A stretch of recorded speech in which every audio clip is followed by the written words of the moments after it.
I didn't get an Xbox 360 for a very long time, but if you're unfamiliar with the series, Gears of War takes place in a dystopian version of not even Earth. Sarah, yeah. Takes place in a dystopian future on a distant planet where an alien race called the Locust kind of burrow into the core of this planet and try to enslave the human race. And obviously the humans resist and they uprise, and they're called the COGs, the COG Coalition or something. Coalition of Organized Government? I don't know. Yeah. And and so the biggest appeal for that series of games was, one, the gore. You could literally chainsaw people in half, or blow them to bits or whatever. I think everyone knows the Lancer. That shit even popped up in, like... Wasn't it Wreck-It Ralph? Didn't the lady have an actual Lancer? Maybe. Or was that... Ready Player One. Ready Player One. Yeah. So, like, the Lancer... The gore and, like, the actual combat itself was really, But the other thing was that first trailer. Oh my god, where they used Gary Jules' version of Mad World. I think that thing has won awards. Like, that trailer has won awards, and I'm getting goosebumps just talking about it now. If you haven't watched it, go and search up on YouTube, like, Gears of War Mad World trailer, and watch that 1.5-minute long piece of cinema. It just describes the hopelessness of the game, the game's tone, and the overwhelming darkness that you face when you play that. Not to sound super edgy, but I don't know. It was super popular for, like, edgy kids, I feel like. And, perfect for listening to Metallica when you're, popping heads off with the long shot or shooting an arrow into someone's chest and watching it explode with the torque bow. I don't know, man. It's just like...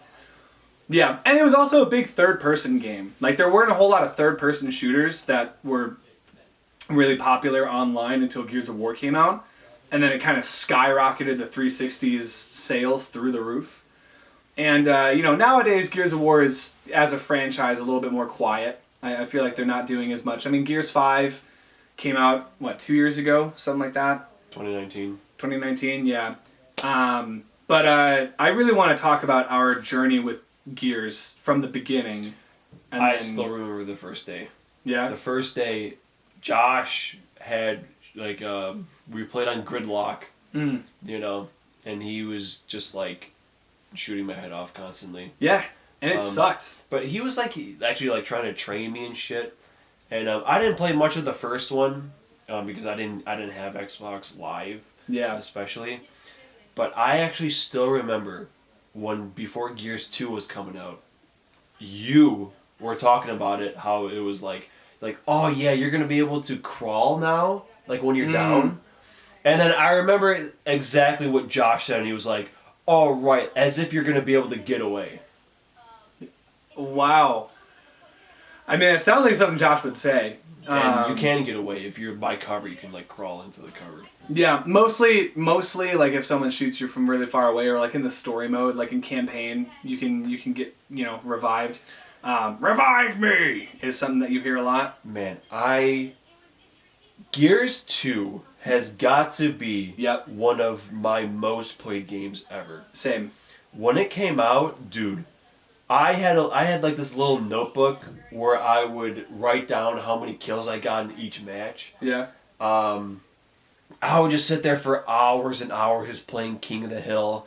I remember taking my hard drive back when Xbox had removable hard drives. Yeah, it's sort of like the memory cards for the PS2, but half, a third of the size of the system. Yeah, I'd just take that thing. I'd walk to my friend Dale's house and we'd play the fuck out of Horde. Yeah, dude. Oh, Horde mode was so fun. And then one time I actually dropped my hard drive, and from then on I could never play Gears 2 on my profile again. Oh shit! I can sign out and it'd work fine, but the moment I try to sign in, it would freeze my console. Whoa! So I don't know what happened, but moral of the story is I fucking played the living Christ out of Gears 2. Yeah.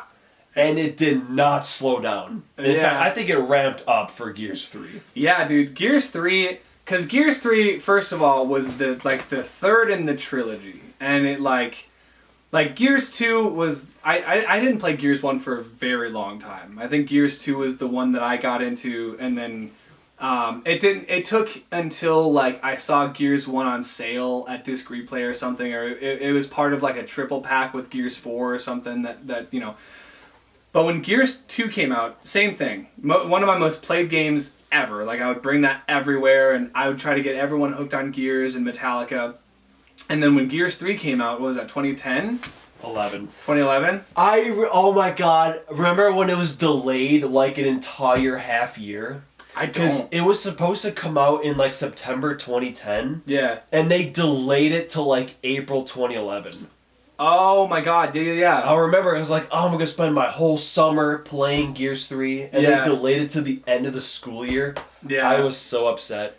Yeah, I mean, it was going to be a birthday thing too, because both of our birthdays are in October. So it was like, that would have been a cool... But yeah, and Gears 3 eventually came out, and it was everything that I wanted it to be and more.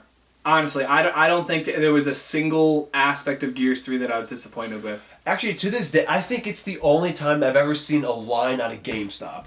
Because I was there, like, when the day it released, and there was a line out of the GameStop. Wow. Like, Gears 3 was fucking huge. It was a big event, and it sold really well, and, like, it was really well received, and, Yeah, I don't think it was as big as, like, Halo 3 or anything like that. No, Halo 3 I think will never be overshadowed. I think to this day it's probably the best-selling Xbox 360 game ever. Yeah, Yeah, dude, when Gears 3 came out, first of all, I guess spoilers for Gears. It wrapped up Dom's story, who was my favorite character for a while only because...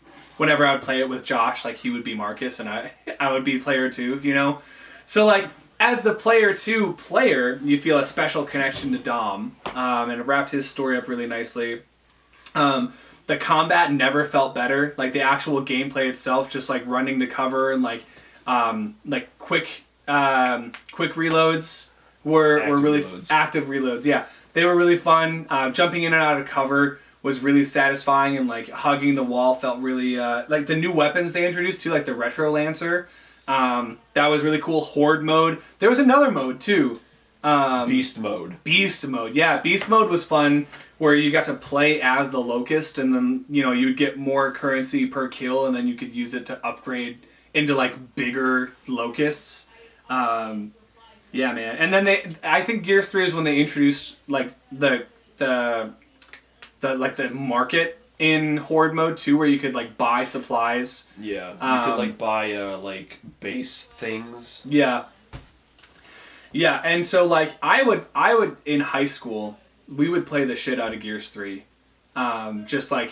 jumping in and out of games until like 1 a.m. during the summer. Yeah, dude, I maxed my level out. Because you can hit level 100, and then you could re-up 3 times, and you get, like, the golden wings. Yeah. And that's what I got. Yeah. I don't think I ever got that much. But I also really liked... I think they introduced, like, skins for your weapons, too. Yeah, weapon skins, yep. Yeah, and that was really fun because, like, you would have a combination of weapon skins in your loadout, and, like... Getting to unlock them was, and achievements were still kind of a really big deal. I liked getting achievements in high school so much. Yeah, man. Then the DLC ROM Shadow where you can play as ROM. Yeah, that was really cool. What else? And then Judgment happened. Oh, yeah. That's when Cliff Bleszinski left, and the Gears games started being developed by someone else. So instead of... People Can Fly. Yeah. One of them was Gearbox, right? Or like Black Tusk or something like that. That's what they are now. Yeah. So instead of Epic Games, it was like a branch of Epic Games that was like a different team. And they made a prequel story that, Baird was the main character, and I think Cole was the number 2. Yeah, it was just like their story. Yeah, and it's like whenever you do a prequel game, you know that the stakes aren't very high because the story is already done. That's like seeing... Solo, right? Like the Star Wars spin-off, and then in the trailer they're like, oh, Chewbacca is hanging outside of this train. Is he gonna get his head knocked off? It's like, no.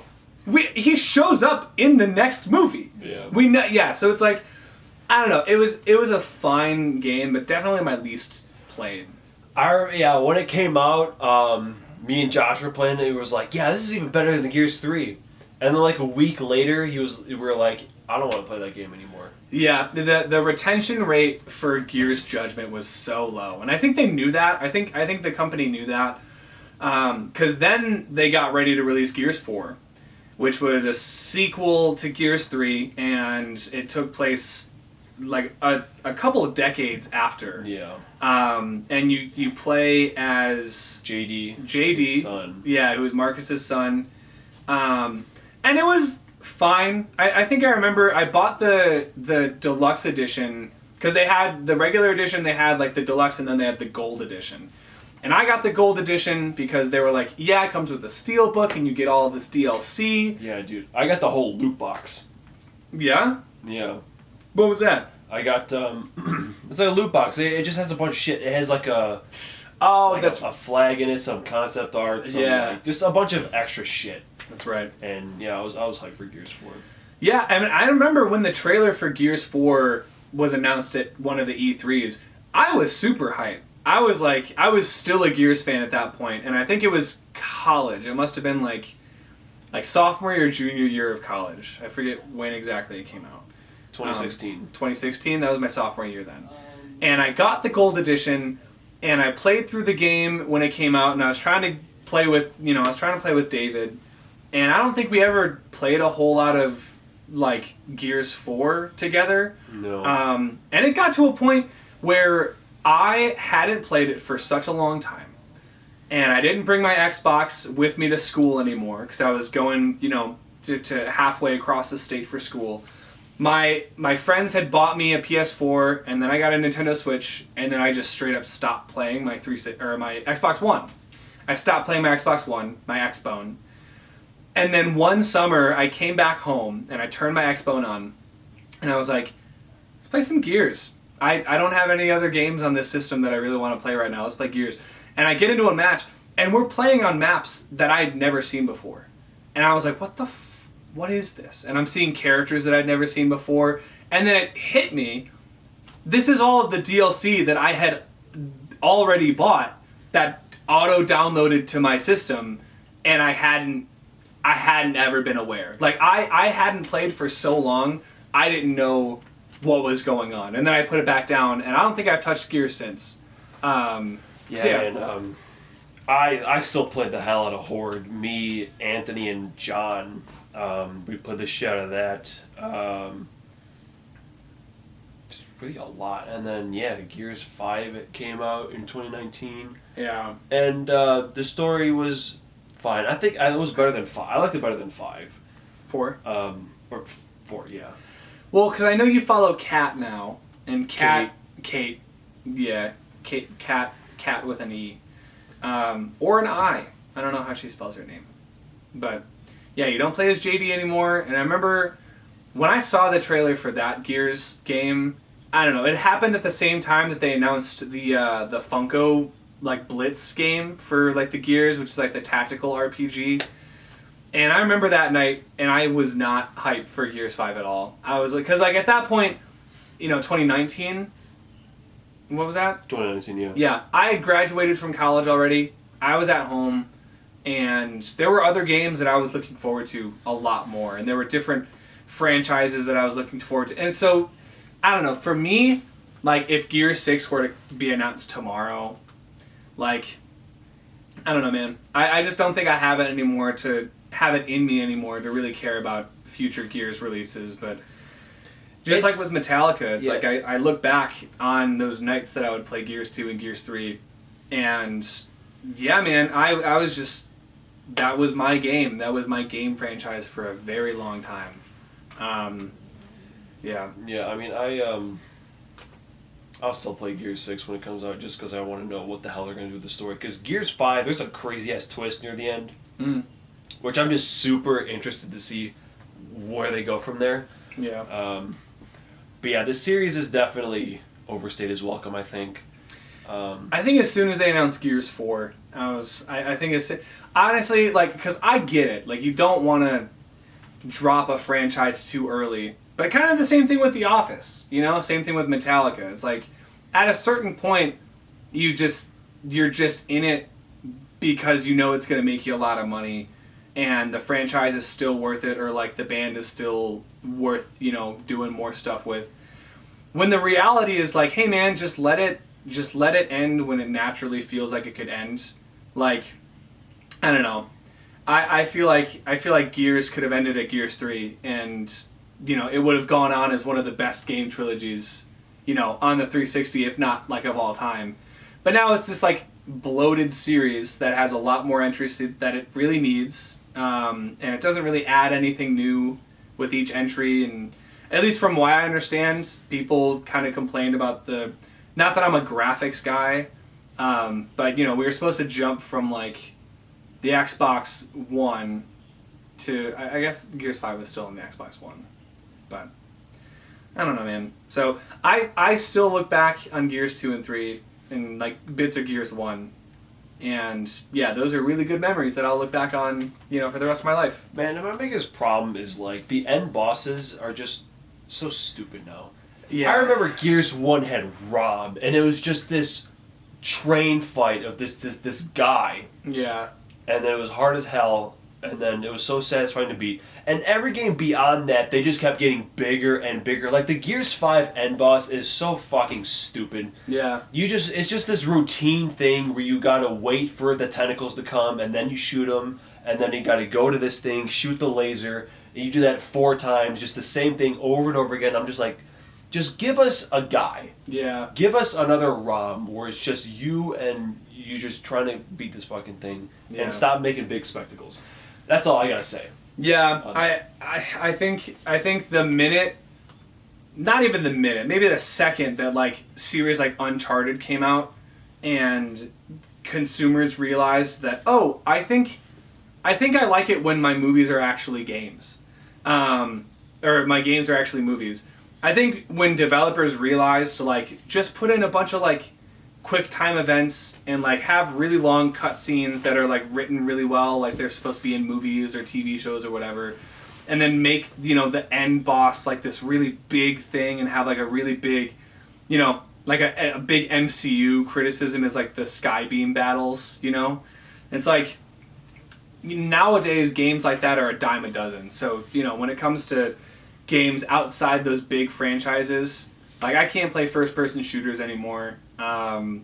You know, it's just that it doesn't do it for me. Like it takes a very, you know, now that like we're adults too, so like finding time to like, you know, sit all day and play video games, it's a lot harder to do than it was.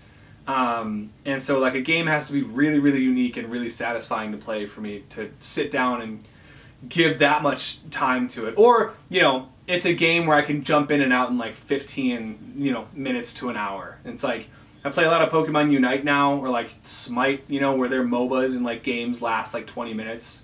Or like mobile games, you know, it's like you can just jump in and like close out of the app whenever. You don't have to save, you don't have to, you know, there's no like save points that you have to get to.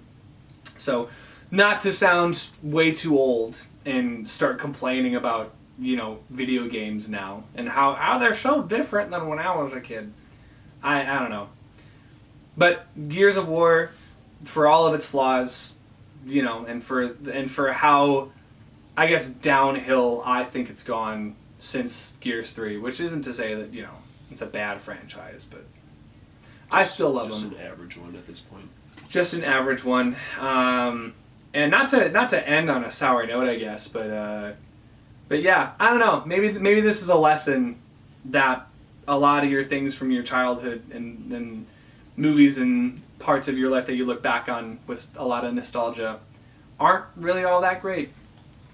Yeah, man. I also forgot to talk about Ultimate Edition. It was a remake of Gears 1, but man, I was fucking kind of a badass with a sniper. Dude, I made montages with Spider-Man music in the background. That's right. And that is right. There's some fucking decent clips in there, I gotta say. Not to flick my own bean or anything, but you know, you could have said toot my own horn. Good stuff.